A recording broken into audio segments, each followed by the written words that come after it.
Some say the world will end in fire. Some say in ice.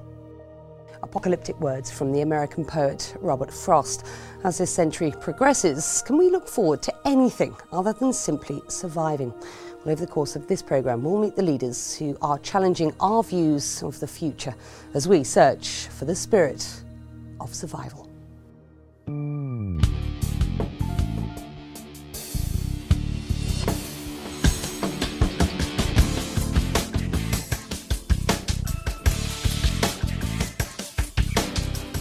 2050 could be very ugly.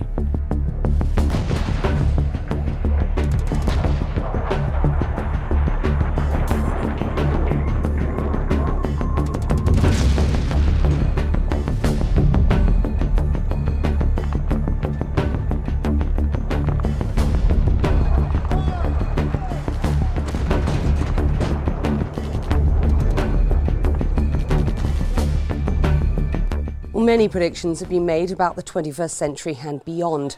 But what does the future really hold for mankind? Will the Earth's natural resources be exhausted? What will be the effect of global warming?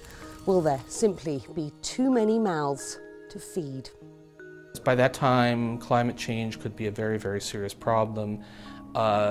Even the optimists think that we'll be probably past peak oil by that point. So we'll be, the pessimists think we're already there. So, but in any case, very likely much higher energy prices.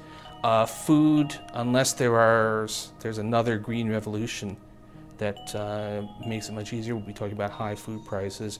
We'll also be talking about a world with much more advanced technology in other ways than we have now. So it'll probably be a richer world overall, but some of the living will not be easy for people in countries that are not able to take advantage of those technologies.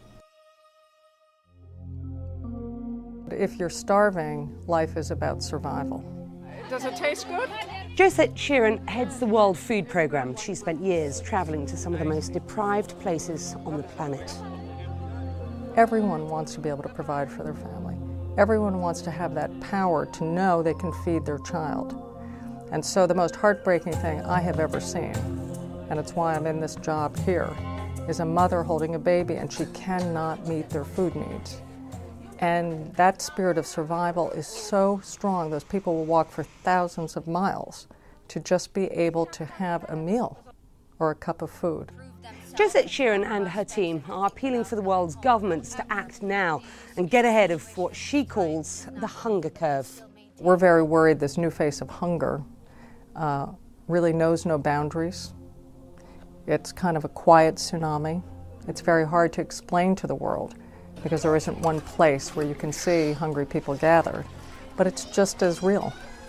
And when I was in Ethiopia and Kenya just a couple of days ago, I didn't meet one person who hasn't had to severely cut back their diet, risking malnutrition for them and their children. That's the kind of pressure people are under. So, it's a very challenging time.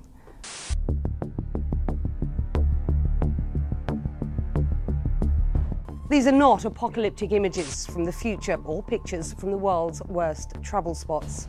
These are ordinary people from ordinary countries desperately in need of what many of us take for granted: food. Food shortages can be caused by anything from drought to war, but the result is always the same: the poorest go hungry.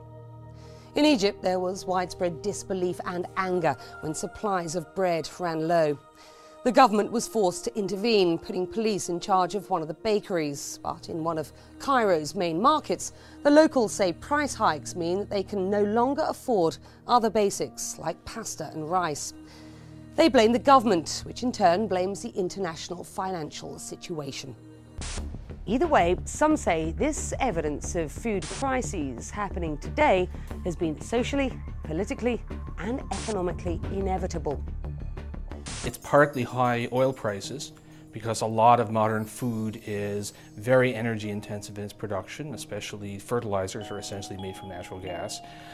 It's possibly climate change, because we have some things like especially this incredibly long drought in Australia. And then it's some really bad policies, above all the biofuel policies that have been diverting land from food production into fuel production.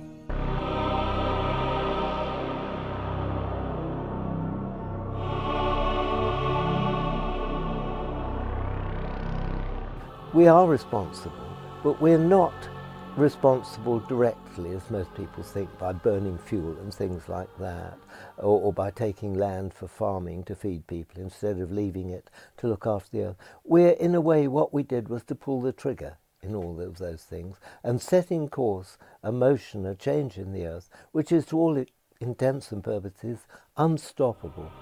Well, since the 1960s, James Lovelock has voiced his theory that living and non-living parts of the Earth are a complex interacting system that can be thought of as a single organism that became known as the Gaia theory.